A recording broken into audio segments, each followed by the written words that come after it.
పేదవాడి పక్షాన నిలబడతాం, ప్రజా గొంతుకై నినదిస్తాం. వాయిస్ ఆఫ్ వాయిస్లెస్, తెలుగువారి మనస్సాక్షి సాక్షి టీవీ. సాక్షి టీవీ ప్రసారాల కోసం మీ స్థానిక కేబుల్ ఆపరేటర్ను వెంటనే సంప్రదించండి. యానిమల్ సీక్వెల్ కోసం సందీప్ వంగా ఫ్యాన్స్, అలాగే రణబీర్ కపూర్ ఫ్యాన్స్, వీరి మధ్యలో తృప్తి దిమ్రీ ఫ్యాన్స్ ఆసక్తిగా ఎదురు చూస్తున్నారు.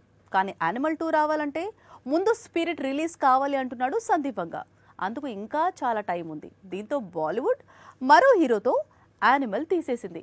టీజర్ చూస్తే సేమ్ టు సేమ్ యానిమల్ గుర్తుకు వస్తోంది అంటోంది. ఇంతకీ ఏంటా సినిమా? యానిమల్ అనే సినిమాను ప్రేక్షకులకు పరిచయం చేసిన టీజర్ ఇది. అసలు సందీప్ వంగా యానిమల్ ఎలా ఉంటుందో ఈ చిన్న టీజర్ ఇచ్చిన ఇంట్రొడక్షన్ సినిమాకు ఎక్కడ లేని హైప్ ను తీసుకొచ్చింది. ఇప్పుడు భాగీ 4 టీజర్ కూడా సేమ్ టు సేమ్ విజువల్స్ ను గుర్తు చేస్తోంది. ఇది టైగర్ ష్రాఫ్ కొత్త సినిమా భాగీ 4 టీజర్ సెప్టెంబర్ 5న ప్రేక్షకుల ముందుకు వస్తోంది. బాలీవుడ్ కు సంబంధించినంత వరకు భాగీ సిరీస్ అనేది ఒక super hit series. Baaghi series లో వచ్చిన గత 3 చిత్రాలు సూపర్ హిట్ అయ్యాయి. దీంతో భాగీ 4 పై భారీ అంచనాలు ఉన్నాయి.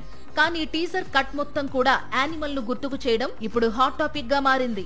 భాగీ 4 ను డైరెక్ట్ చేసింది ఎవరో కాదు, గతంలో గోపీచంద్ తో భీమా అనే సినిమా తీశాడు హర్ష.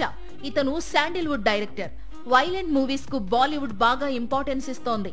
అందుకే భాగీ 4 కు ఇతను అయితే న్యాయం చేయగలడని దర్శకత్వ బాధ్యతలు అప్పగించారు. ఇక ఒకప్పుడు బాలీవుడ్ బాక్సాఫీస్ ను బద్దలు కొట్టిన టైగర్ ష్రాఫ్ ప్రస్తుతం హిట్ లేక విలవిల్లాడుతున్నాడు.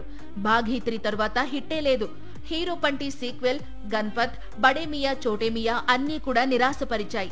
సింగం అగైన్ మల్టీ స్టారర్ మాత్రమే పర్వాలేదనిపించుకుంది. భాగీ 4 హిట్ అయితేనే టైగర్ కెరీర్ కు ఎలాంటి ఇబ్బంది ఉండదు, లేదా కష్టాలు మరింత పెరుగుతాయి. సంజయ్ దత్ విలన్ రోల్ చేస్తున్నాడు. ఇద్దరు కొత్త కథానాయికలు టైగర్ తో జోడీ కడుతున్నారు.